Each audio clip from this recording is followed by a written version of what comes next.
Well dear students, आज हम लोग थर्मोडाइनमिक्स कंटिन्यू करेंगे आगे। लास्ट लेक्चर के अंदर हम लोगों ने 3 टर्म्स को अच्छे से समझने की कोशिश की, इंटरनल एनर्जी, हीट और वर्क, और उन्हीं से मिलके हमारे पास ये फर्स्ट लॉ आता है, फर्स्ट लॉ ऑफ थर्मोडाइनमिक्स जिसको बोलते हैं। पूरी थर्मोडाइनमिक्स 4 लॉज पे बेस्ड है, जिसमें आज मैं एक लॉ थोड़ा सा इंट्रोड्यूस करूँगा, उतना ही करना है, और एक लॉ में हम लोग आगे अपने कदम बढ़ाएंगे। Before going to the numericals related to heat and work, हम एक बार फर्स्ट लॉ ऑफ थर्मोडाइनमिक्स समझ के फिर एक साथ उन सभी न्यूमेरिकल्स को सॉल्व करने की कोशिश करेंगे। पहला जो लॉ है हमारे पास यहाँ पे, जो नाम से ज़ीरोथ लॉ है। क्या कहता है ये ज़ीरोथ लॉ? मान लीजिए हमारे पास ये 2 अलग अलग सिस्टम्स हैं। ये एक सिस्टम है ए और एक ये सिस्टम है बी। एक थर्ड बॉडी है हमारे पास सी। अगर ये थर्ड बॉडी सी सेपरेटली ए के साथ इक्विलिब्रियम में है या सेपरेटली बी के साथ इक्विलिब्रियम में है, थर्मोडायनेमिक इक्विलिब्रियम में है विद रिस्पेक्ट टू टेम्परेचर, तो हम कह सकते हैं कि ये 2 बॉडीज भी एक दूसरे के साथ थर्मोडायनेमिकल इक्विलिब्रियम में हैं विद रिस्पेक्ट टू टेम्परेचर। क्या मतलब है इसका? सपोज कीजिए यहां पे आपके पास एक लिक्विड है वाटर, जिसका कोई एक पर्टिकुलर टेम्परेचर है, आपको नहीं पता, मान लो 40 डिग्री सेल्सियस है। यहां एक दूसरा सैंपल है लिक्विड का ही, let me write it here milk. ये आपके पास 2 सैंपल्स हैं, इसका भी कुछ एक पर्टिकुलर टेम्परेचर है, बट आपको नहीं पता, लेट मी से इट कि ये भी 40 डिग्री सेल्सियस है। और ये आपका थर्मामीटर है, और इस थर्मामीटर का प्रेजेंटली 20 डिग्री टेम्परेचर रिप्रेजेंटेड है। स्केल पे 20 डिग्री सेल्सियस ये इसको दिखाया जा रहा है टेम्परेचर को। आपने इस बॉडी को यानी कि थर्मामीटर को यहां डाल दिया, तो थर्मामीटर का टेम्परेचर था 20 डिग्री और वाटर का टेम्परेचर है 40 degree. Means water heat thermometer को देनी शुरू कर देता है। तो वाटर जब हीट थर्मामीटर को देनी शुरू करेगा तो जो थर्मामीटर है उसका टेम्परेचर राइज होना शुरू हो जाएगा और किसी एक पर्टिकुलर टेम्परेचर पे जाके रुक जाएगा। किस पे? 40 डिग्री पे। 40 डिग्री पे जाके रुक जाएगा, मींस वो इस बॉडी के साथ इक्विलिब्रियम में आ जाएगा। अब टेम्परेचर में कोई चेंज नहीं होगा। 20 से 40 हो चुका, 40 होते ही दोनों का टेम्परेचर सेम हो गया, वाटर का और थर्मामीटर का, मींस दोनों थर्मोडायनेमिकल इक्विलिब्रियम में एग्जिस्ट कर रहे हैं। अब आपने इस थर्मामीटर को यहां से हटाया और इस तरफ डाल दिया।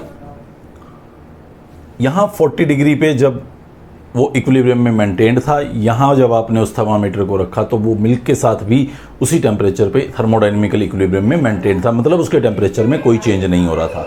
इसका मतलब ये हुआ कि ये जो थर्ड बॉडी है, ये थर्ड बॉडी इस बॉडी के साथ भी थर्मोडायनेमिक इक्विलिब्रियम में आ गई और इस बॉडी के साथ भी थर्मोडायनेमिक इक्विलिब्रियम में आ गई सेपरेटली। तो इसका मतलब ये दोनों बॉडीज भी एक दूसरे के साथ थर्मोडायनेमिकल इक्विलिब्रियम में एग्जिस्ट कर रही हैं, मतलब इनमें कोई हीट का एक्सचेंज नहीं हो रहा, टेम्परेचर दोनों तरफ कांस्टेंट है। यही ज़ीरोथ लॉ ऑफ थर्मोडायनेमिक्स है कि जब भी कोई थर्ड बॉडी 2 बॉडीज के साथ सेपरेटली इक्विलिब्रियम में है, थर्मोडायनेमिकल इक्विलिब्रियम में है, कोई हीट एक्सचेंज उनके साथ नहीं हो रहा, तो इसका मतलब वो आपस में भी कोई हीट एक्सचेंज नहीं कर रही। This was your zeroth law of thermodynamics. बस इतना ही पढ़ना है आपको। ये अगर कुछ पूछा जाएगा तो सिर्फ डेफिनेशन की फॉर्म में इतनी ही बात आपसे पूछी जानी है, इससे ज़्यादा कुछ भी नहीं पूछा जाएगा। फर्स्ट लॉ ऑफ थर्मोडायनेमिक्स की तरफ आगे बढ़ते हैं। फर्स्ट लॉ ऑफ थर्मोडायनेमिक्स की स्टेटमेंट तो बहुत ही आसान रहेगी। अगर हम सिंपली पढ़ना चाहें तो वो ये है कि energy can neither be created nor be destroyed. Energy can neither be created nor destroyed but can be converted into one form to another form. ये फर्स्ट लॉ ऑफ थर्मोडायनेमिक्स से आता है। जैसे मान लीजिए हमारे पास एक सिस्टम है ए, उसका इंटरनल एनर्जी है E1। आपने उसको कुछ हीट दे दिया, लेट मी से आपने उसको Q अमाउंट ऑफ हीट दे दिया, तो उसकी इंटरनल एनर्जी बढ़ जाएगी। आपने उस पर कुछ वर्क डन कर दिया, आप सराउंडिंग है, आपने कुछ वर्क डन कर दिया, तो वो आप वर्क डन कर रहे हैं तो आपकी एनर्जी घटेगी और सिस्टम की एनर्जी बढ़ेगी, मतलब वो भी इसकी एनर्जी को बढ़ाएगा। तो फाइनली जब ए बी में बदलेगा तो उसकी इंटरनल एनर्जी हो चुकी होगी E2। अब E2 जो है वो फाइनल एनर्जी है, और E1 प्लस में जो आपने उस पर हीट दिया और प्लस में आपने उस पर जो वर्क किया, ये दोनों बिल्कुल बराबर होंगे, क्योंकि एनर्जी ना क्रिएट हो सकती ना डिस्ट्रॉयड हो सकती। तो वो तो आपकी जो टोटल एनर्जी बनी है वो एक्चुअली इन सभी का सम अप होगा। ये उसके अंदर ऑलरेडी पड़ी थी, ये आपने उसके अंदर ट्रांसफ़र करी, ये आपने उसके अंदर ट्रांसफ़र करी, ये हीट आपने उसके अंदर ट्रांसफ़र की, ये वर्क आपने उसके ऊपर किया, तो रिजल्टिंग उसकी इंटरनल एनर्जी बढ़ गई, वो बन गई E2, और E2 इस सब के बराबर रहेगा। यही है फर्स्ट लॉ ऑफ थर्मोडाइनमिक्स। मैं इसको ऐसे भी लिख सकता हूँ, E2 minus E1 that is equal to Q plus W, या मैं इस E2 माइनस E1 को डेल्टा E लिख दूँ, delta E this is equal to Q plus W, जहाँ W वर्क डन है जो आपने सिस्टम पे किया, Q heat absorbed by the system है जो आपने उसको दी, और डेल्टा E जो होगा वो होगा change in internal energy. Internal energy में क्या चेंज हुआ वो डेल्टा E का वैल्यू होगा। और ये जो एक्सप्रेशन है आपका, यही एक्सप्रेशन एक्चुअली मैथमेटिकल एक्सप्रेशन है फर्स्ट लॉ ऑफ थर्मोडाइनमिक्स का, जिसे आप याद रखेंगे और न्यूमेरिकल्स के अंदर इसको अप्लाई करेंगे, यूज़ करेंगे। Delta E that is equal to Q plus W। ये जो डेल्टा E होता है, change in temperature, change in internal energy, ये टेम्परेचर का फंक्शन है। मतलब साफ है, अगर किसी भी सिस्टम में टेम्परेचर को कांस्टेंट रखा जाए, मतलब आइसोथर्मल प्रोसेस हो, तो उस टाइम पे जो डेल्टा E का वैल्यू रहेगा वो ज़ीरो रहेगा।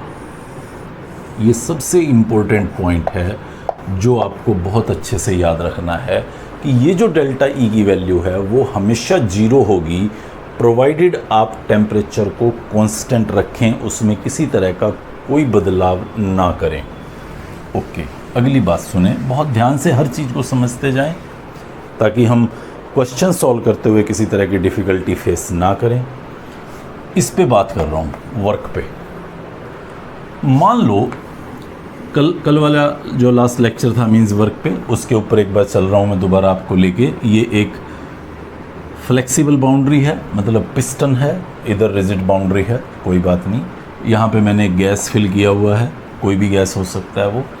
अब अगर सपोज करो ये पिस्टन यहाँ किसी वजह से मैंने ये रोक दिया, मतलब मैं इसको अलाउ नहीं कर रहा कि ये अप एंड डाउन हो, या मैं दूसरे भाषा में बोलूँ कि अगर ये रिजिड बाउंड्री हो, अगर ये रिजिड बाउंड्री हो मींस इसका अपवर्ड और डाउनवर्ड मूवमेंट साइड्स की तरह से पॉसिबल ना हो, तो वर्क डन क्या होगा? तो वर्क डन क्या होगा? तो जवाब बिल्कुल आसान है कि वर्क डन ज़ीरो होगा। वो क्यों?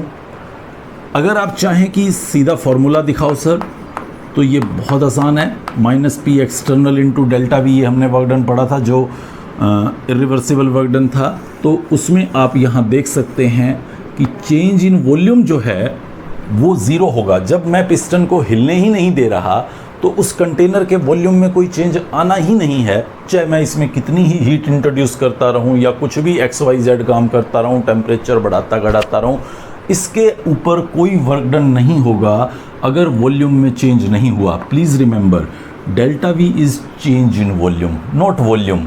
वॉल्यूम जीरो नहीं है, चेंज इन वॉल्यूम जीरो है। क्यों जीरो है? क्योंकि बाउंड्री रिजिड है, क्योंकि पिस्टन ऊपर नीचे नहीं जा रहा। कंटेनर का वॉल्यूम तो फिक्स वॉल्यूम कर दिया मैंने।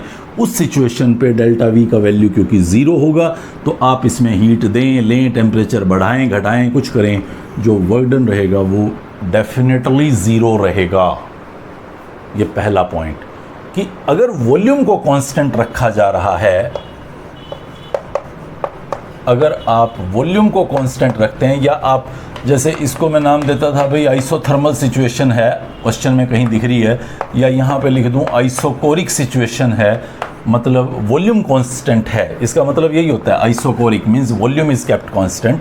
तो अगर वॉल्यूम को कांस्टेंट रखा जाएगा तो वर्क डन भी आपको जीरो मिलेगा। अगला पॉइंट समझे।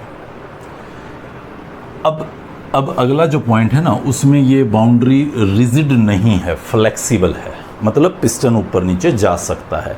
आप हीट दें निकालें तो ये ऊपर या नीचे जा सकता है, टेम्परेचर बढ़ाएं या घटाएं तो ये ऊपर या नीचे जा सकता है। ओके, सही है जी। मान लो ये इस तरह का कोई एक बॉडी है जिसमें यहाँ पिस्टन लगा हुआ है, इधर गैस पड़ी हुई है और यहाँ वैक्यूम है। एक वर्ड मिलेगा आपको, the piston is expanding against vacuum, या वैक्यूम की बजाय एक और वर्ड भी आप फेस कर सकते हैं, वहां बुक्स में लिखा हुआ इवैक्यूएटेड सिस्टम।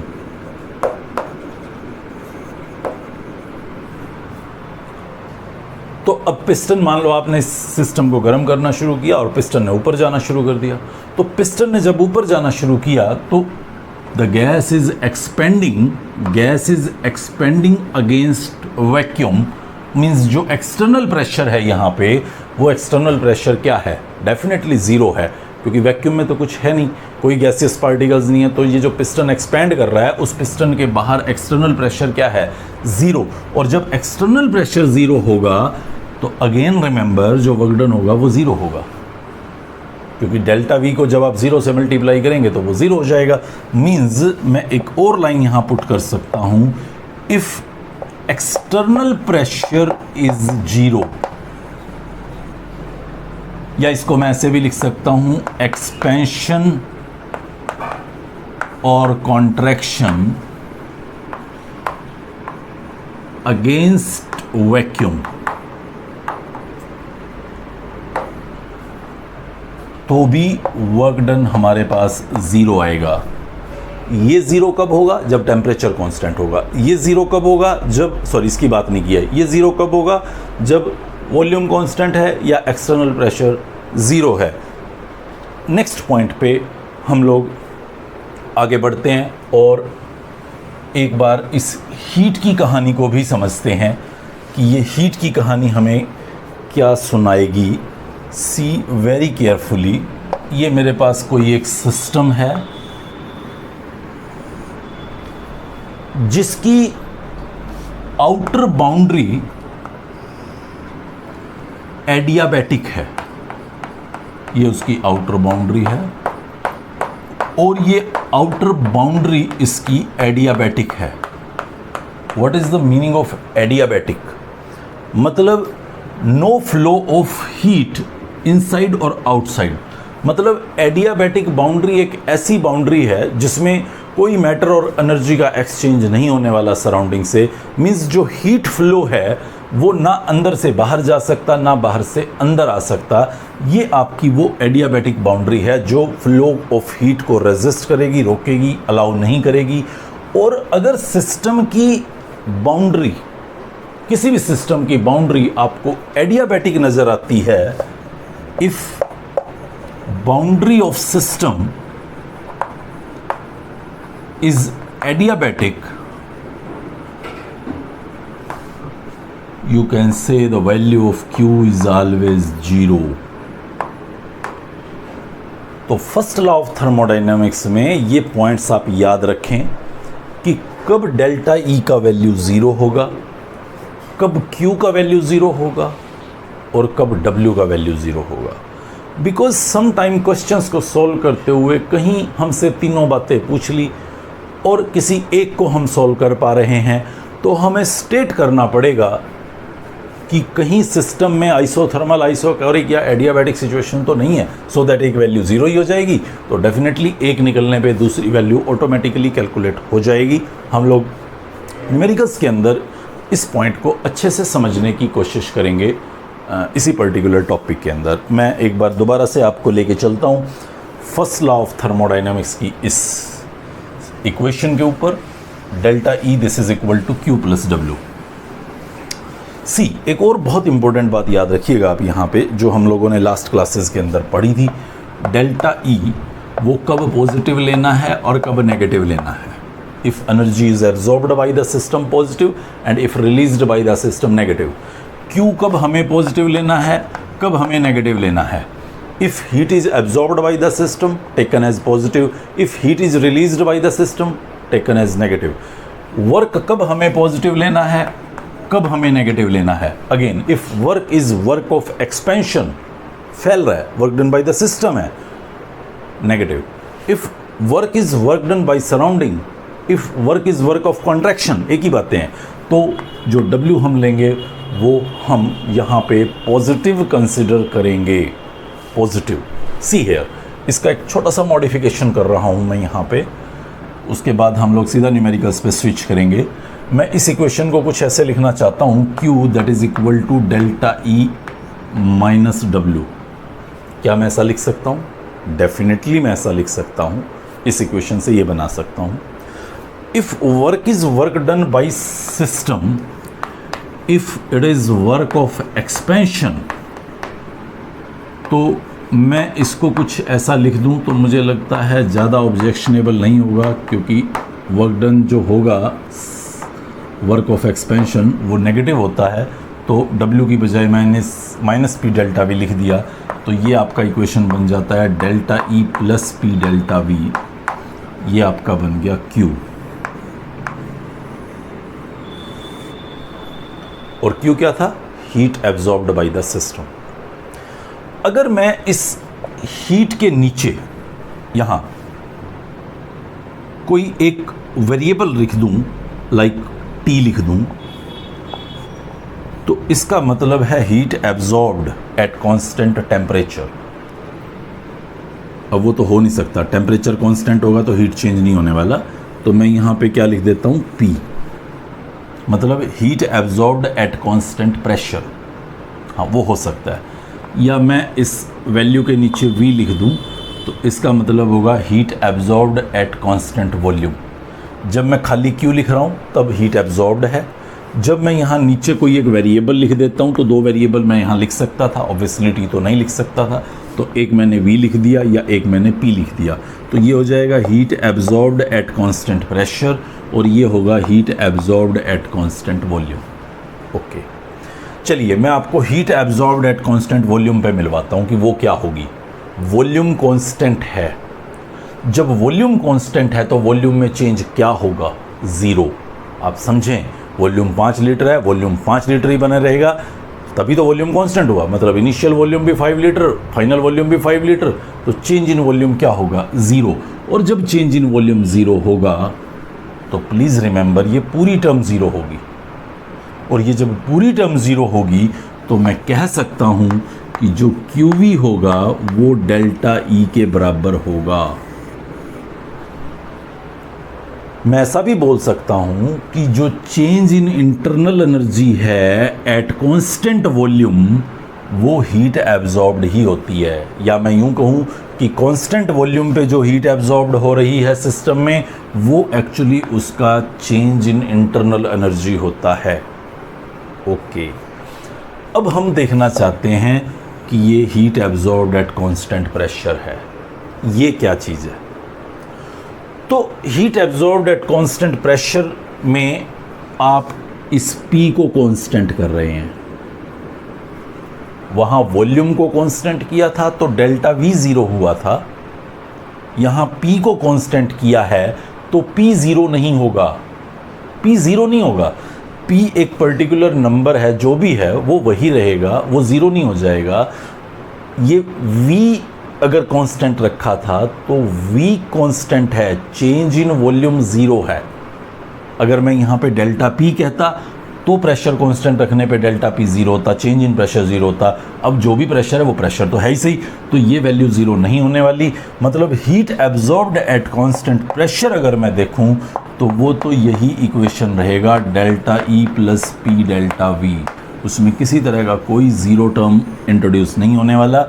तो आप कह सकते हैं कि heat absorbed at constant volume तो डेल्टा E है, जबकि heat absorbed at constant pressure वो delta E plus P delta V। एक और टर्मिनोलॉजी यहाँ पे एग्जिस्ट कर रही है। तो ये हमारे पास हम लोग एक और टर्म बहुत जल्दी इंट्रोड्यूस करेंगे यहाँ पे, एंथैल्पी चेंज डेल्टा H, और वो एक्चुअली यही होता है delta E plus P delta V। Mathematically आपको समझाऊंगा तो आपको ये बात वहाँ पे, या मैं अभी पहले कर ही देता हूँ ताकि हम बाद में दोबारा यहाँ ना आना पड़े हमें। तो मैं एक बार एंथैल्पी को भी इंट्रोड्यूस करके ही आगे बढ़ता हूँ ताकि हमें किसी भी तरह का कोई डाउट ना रहे। सी हेयर, ये मेरे पास एक सिस्टम है A और ये B में बदल रहा है।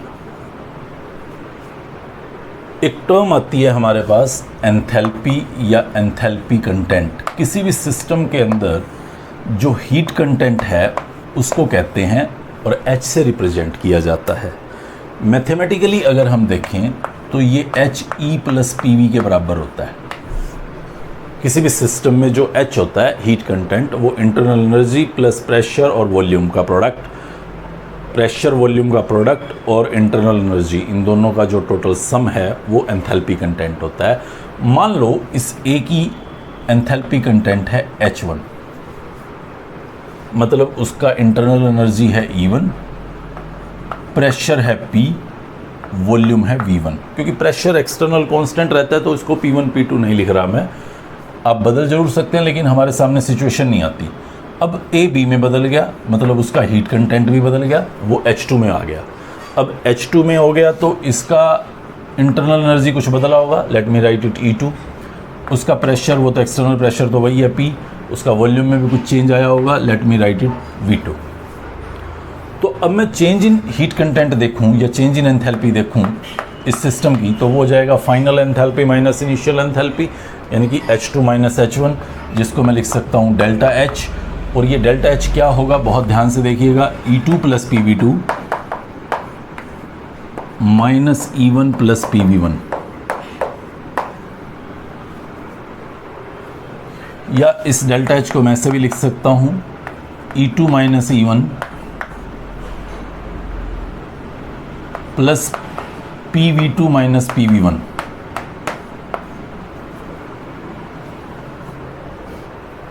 या सिर्फ एक लाइन की और रिक्वायरमेंट है मुझे यहाँ, या मैं इसको ऐसे भी लिख सकता हूँ delta E plus P common ले लेता हूँ, V2 माइनस V1 हो जाएगा डेल्टा V, ये आपका डेल्टा H निकल आया। और यही आपका heat absorbed at constant pressure था। तो मैं कह सकता हूँ कि जो QP था वो एक्चुअली डेल्टा H था। मतलब what is this enthalpy change, इस डेल्टा H को ही बोल रहा हूँ मैं, enthalpy change. This is nothing but this two is the heat absorbed but at constant pressure. Internal energy जो है, चेंज इन इंटरनल एनर्जी, वो heat absorbed at constant volume है, और एंथैल्पी चेंज जो है वो heat absorbed at constant pressure है। ध्यान रखें, दोनों हीट हैं, एक heat absorbed at constant volume है और दूसरा heat absorbed at constant pressure है। खाली हीट की अगर मैं बात करूं, खाली हीट की बात, कोई कंडीशन ना लगाऊं, तो वो एक पाथ फंक्शन था। लेकिन जब मैं कंडीशन लगा रहा हूं heat absorbed at constant volume या heat absorbed at constant pressure, तो वो एक स्टेट फंक्शन बन जाता है, डेल्टा E और डेल्टा H। वो दोनों एक्चुअली स्टेट फंक्शंस हैं। लेकिन अगर ये कंडीशंस V या P की मैं पुट नहीं कर रहा, तो इन दैट सिचुएशन जो Q है वो आपका स्टेट फंक्शन नहीं है, वो एक पाथ फंक्शन रहेगा।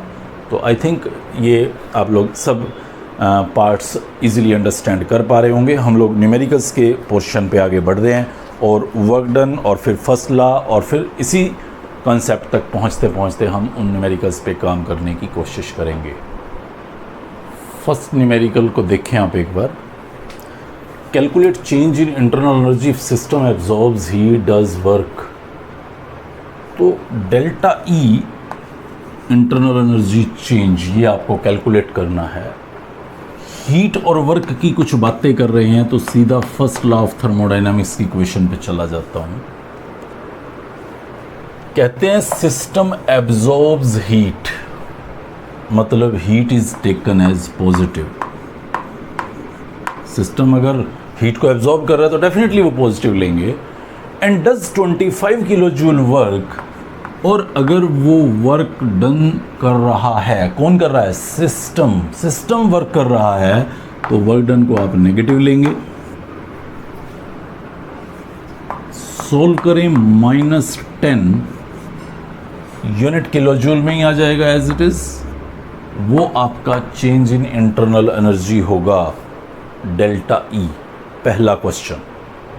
दूसरा देखें, 5 लीटर गैस हीटेड, ठीक किया, टेम्परेचर बढ़ गया, वॉल्यूम बन गया 15 लीटर, 15 लीटर।